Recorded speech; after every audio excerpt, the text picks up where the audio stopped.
10 random magic cards rated, day number 248, and I feel like my mic is still peaking. I'm going to turn it down just slightly. Those look like better levels. You guys let me know if it's a little too quiet down there in the comments section. But anyway, that's not what we're here for. We're not here for audio engineering. Not at all, in fact. We're here to look at random cards. Dang it. So what's the first one? It's Wild Griffin. Wild Griffin. This is a dumb little white creature right here. 3 mana, 2 and a white for a 2/2 Griffin with flying. It's actually originally from Portal Second Age, if you can believe it, from Jeff Miracola. That is cool looking art right there. That looks like a magic card. So it's a Windrake in white. It's the whole card. I'm gonna give this like a 2. I don't think Windrake is a very good card. I'm sorry. Not outside of like limited. In limited, it's kind of a benchmark card, but it's not good. So I'll move on to Angras Marauders from Ixalan originally. This is a 7 mana, 5 and 2 red for a 4/4 human pirate. If a source you control would deal damage to a permanent or player, it deals double that damage instead. Look at that. Look at that line of text right there. If any source you control at all would deal damage to anything, a permanent or a player, you get double that damage. That's pretty good. What's wrong with that? Why is it $10 for the pre-release promo, but only 30 cents for the normal copy of the card? 15 cents from Outlaws of Thunder Junction? Is this just too expensive? Is that why it's only like 30 cents? Because that is a righteous text box right there. It's a good text box. You'd think a lot of people would want to do that, but I guess we've got other things in Commander in Red that kind of do this for less mana, or maybe it triples the damage or whatever, So maybe I'm wrong, but I actually think this is kind of a sneaky little guy right here. I think this is pretty good, especially top into your Pirates deck or something. I don't know. You figure it out. It's not that bad. I'm gonna give it a 5. Am I seriously gonna do that? Yeah. Why not? Yeah, I'll give this a 5. A text box is too good. It almost doesn't matter, how much it costs. Plus, we're in red. Not only do we have our rocks and stuff like any other Commander deck, but like Seething Song, Rite of Flame, and Pyretic Ritual, and we can get to this. We get to that thing. We got Ironcrag Feet. We're doing it. But anyway, Titania, Nature's Force is up next. Tatana is originally from Brothers War Commanders, so yeah, I don't know that I've seen this one. This is 6 mana, 4 and 2 green for a 6/6 legendary elemental. You may play forests from your graveyard. All right. Whenever a forest enters the battlefield under your control, you get a 5/3 green elemental creature token. Dang. Whenever an elemental you control dies, you may mill 3 cards. Okay, so a little extra, sprinkles on your ice cream there at the end. But ultimately, play forest from your yard and get 5/3s whenever you do that. Like, card is 70 cents from Dustborn House of Horror Commander. That's okay, right? Am I just being dumb today? Like, I guess I'm not looking at casting cost, right? Like, that last card was 7 mana. I'm like, it was really good. I think I kind of am doing the same thing here. Maybe I'm being too charitable today. It's sometimes the case, but 6 mana is a lot in current Commander. It is. Don't try to tell me otherwise. I know I'm not being dumb. 6 mana, it's not like 6 drops aren't played, but you have to be like really, really good. The problem is this looks really, really good to me. In a lot of ways. In any deck that gets to play more than 1 land per turn, this just looks crazy, dude. So I'm gonna say it's a 5.6, man.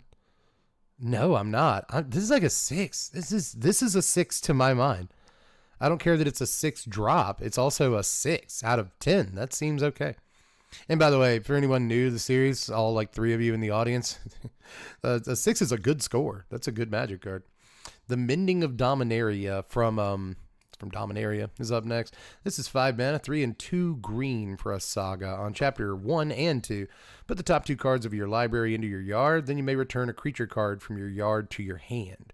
Chapter 3, return all land cards from your yard to the battlefield. Shuffle your graveyard into your library. So this is not played. This was never played, even when it was in Commander. But they keep reprinting it in Commander products. So I'm sure they want it to be halfway decent, but this does kind of seem like the kind of thing that gets taken out when you're doing upgrades. That said, only 5 mana for, 2 card advantage. You get card advantage +1, and you get all this ramp. So it's a cool little like Splendid Reclamation ability that also kind of gives you like a Felden's Cane. There's some cool stuff about this, but despite the fact that I liked a 7-drop and then a 6-drop, now we're looking at a 5-drop, so we're going down. But for some reason, I'm just like not as impressed by this. I do think it's good value, and that's still okay in a game of Commander from time to time. I can't be too hard on this, but I'm just going to give it a 4. No, I'm not. I'm not even going to give it that. I'm going to give this a 3.9. I'm trying not to be fooled by it. Again, I think there's just better things you could do that are like this. But again, maybe there's some like weird, not necessarily combo potential, but like engine potential on it or something. Kind of intrigued by it, but I don't know at the end of the day that it's actually like all the effects put together are worth 5. Like they're powerful enough to be worth 5 mana in Commander. So I'm not too sure. I'm a little cold on it. But next is Frontier Warmonger from Commander 2020 originally. This is 4 mana, 3 and a red for a 4/4 human warrior. Whenever one or more creatures attack one of your opponents or a planeswalker they control, those creatures gain menace until end of turn. Okay, so it doesn't just count your guys, it also counts anybody else's guys, so long as they attack not you. So it's one of these that kind of incentivizes your opponents, attacking people who aren't you. I kind of tend to like that, politics-wise. And note that it gives your creatures the menace too, obviously, no matter who they attack. So that's not bad. Menace on your entire team and everybody else's too, and like an incentive not to attack you. I don't hate that.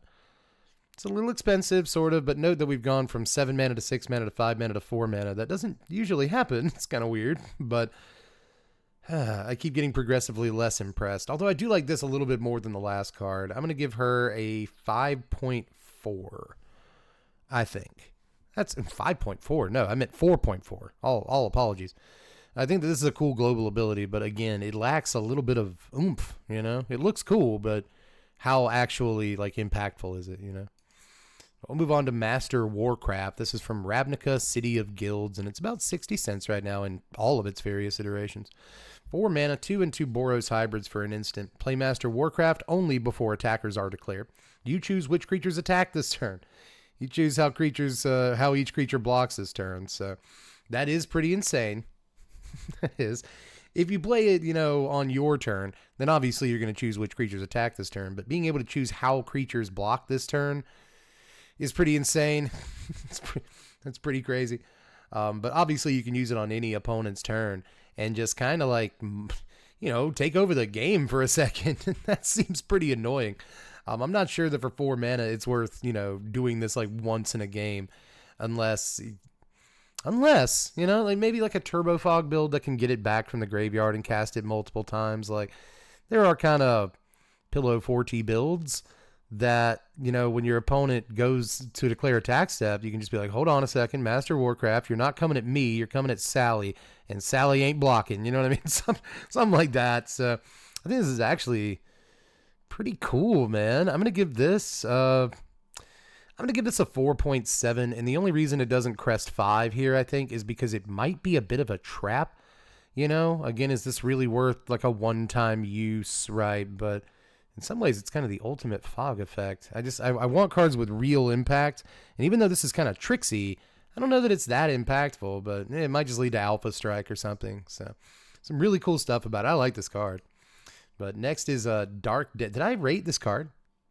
Did I rate that last card? Yeah, I gave it like a 4.8. Okay, 4.75, something like that. Dark Depths is up next. You are banned in Modern for a reason, buddy. This is originally from Cold Snap, and it's still about $8 to buy from that set, but you can get it for way cheaper.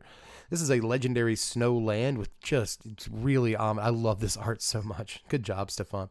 Dark Depths comes into play with 10 ice counters on it. You can pay 3 and remove an ice counter from it, and when Dark Depths has no ice counters on it, sack it. If you do, put an indestructible legendary 2020 black avatar creature token with flying named Merit Lage into play. So there are multiple cards in Magic history that can just remove the counters from a permanent, you know what I mean? So that's the way usually to play Dark Depths. That's the whole reason that it's banned in Modern. Other formats, it may not be, quite fast enough or good enough, or once it's on the table, who cares? It just swords it away or something. You know what I mean? Or bounce it, There's a bunch of ways to kind of deal with this card, but It's still banned in Modern. Again, that's for a reason. You will occasionally see this in Commander, or at least you used to. Again, I'm not sure that it's as popular as it once was, but there's plenty of ways to kind of play around this and make sure that you can get all the counters off of it really fast. There are times that decks make like infinite colorless mana, and this can be kind of an outlet for that infinite colorless mana, or a neat one. So I've always liked Dark Depths. It's such a cool like design, and they didn't mean for it to be broken. I guess that's true of a lot of cards, right? I'm gonna give Dark Depths and that denotes an 8, right? Because that word starts with a vowel, and that's how English works. But I think I'm actually gonna maybe back that up a little. I'm gonna give this a 7.5. Pretty great card, but pretty situational. Like Maze of Ith, it's one of those lands that doesn't actually produce mana. That could be a problem sometimes. But obviously, Dark Depths is a really good Magic card. I'm gonna say 8. I'm gonna go back up to 8. Definitely. I feel like I'm gonna get rightfully raked over the coals if I give this less than an 8. And some people might not get it. I think some people might be more in the 6 territory because it is a little situational. But again, the card's banned in Modern for a reason. This is a really powerful card. So yeah, we'll say 8 ski on that boy. But next is Covert Cut Purse from Innistrad Midnight Hunt. This is 3 mana, 2 and a black for a 2/1 human rogue. When it ETBs, destroy a creature you don't control that was dealt damage this turn. It has a Disturb for 4 and a black. That's a pretty drafty guy. I'll give him a 2.2. And then next is Snowhound from Ice Age and only Ice Age, as a matter of fact. A quarter for this gorgeous Pat Morrissey art of the St. Bernard. It looks nice. 3 mana, 2 and a white for a 1/1 dog. You can pay 1, tap him, and return Snowhound to owner's hand and target blue or green creature you control to its owner's hand. We got a pixie here, everybody. This dog is actually a pixie. This can return your fear of isolation to your hand. Do you understand? This actually can, like, rescue certain creatures for a pretty low cost at instant speed. There's nothing really wrong with that, but you know, a pretty big investment to get into play in the first place, and the power toughness is just too low altogether. So, you know, not a good Magic card necessarily, but there's some pretty cool stuff, some setups you can do with it that, again, are like relatively efficient once he's in play. So can't bring myself, just like a real, you know, dog, I cannot bring myself to dislike you. So I'm going to give this a 3.2. Somewhere in there, which denotes that I might dislike it, but I don't. This is a fine Magic card. The next is Talon Gates of Madara from Modern Horizons 3 Commander. This is a gate, believe it or not, that enters the battlefield and up to 1 target creature phases out. When that happens, you can also tap for a colorless. You can pay 1, tap it, and add a mana of any color, or you can pay 4 and put Talon Gates of Madara from your hand onto the battlefield. You can do that at instant speed. That's the whole point of that one. And phase a creature out that's like attacking you or trying to do some stuff. This is $13. It's $13 for this card. What does it do? What's this card actually do? Somebody in the comments section tell me if you're hep to it. Because for $13, it does something very specific. I just bet. Was it that much? It does look like a really good utility land. Don't get me wrong. And it's only ever been printed in this one set, which might have something to do with it too, but it doesn't explain it all. A creature phasing out when it ETBs is pretty sick, and nearly any deck could probably leverage this. But it is a lot of mana for just like kind of a 1-turn removal spell. And obviously you can save your guys with it too. I mean, I got to point that out. This has multiple uses.